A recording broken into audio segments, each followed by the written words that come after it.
Hello, good morning everyone. Today I want to talk about something that affects many young students, the school uniform policy for elementary school students. And I want to clearly say that I do not support this policy. I believe that the school uniform policy for young students needs to be reviewed. Even so, the goal is to make students more disciplined and look the same. In reality, it actually limits their ability to express themselves, make things harder for families financial, and doesn't really improve students' behavior or performance.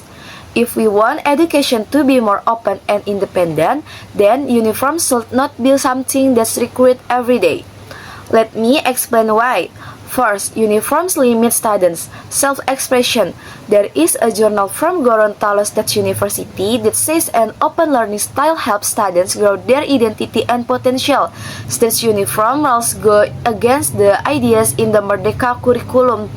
The journal says, with a more open and flexible learning approach, students have more significant opportunities to develop their potential and actively participate in the learning process.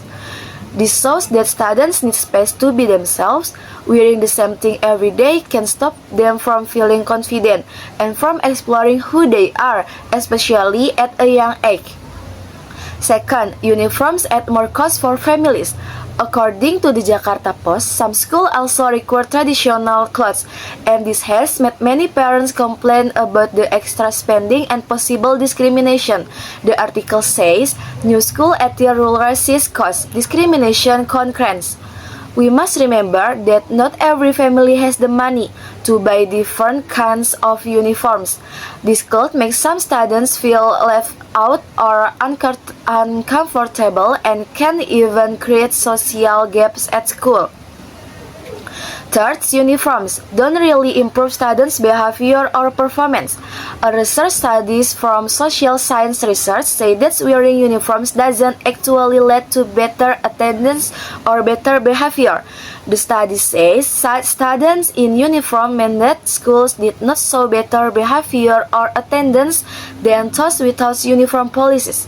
So, if uniforms don't help with discipline or academic success, then why do we still force students to wear them?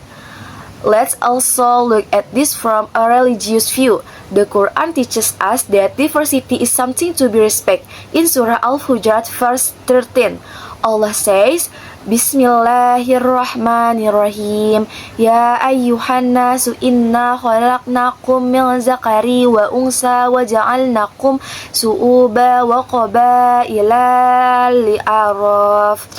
O mankind, indeed we have created you from male and female and made you peoples and tribes that you may know one another.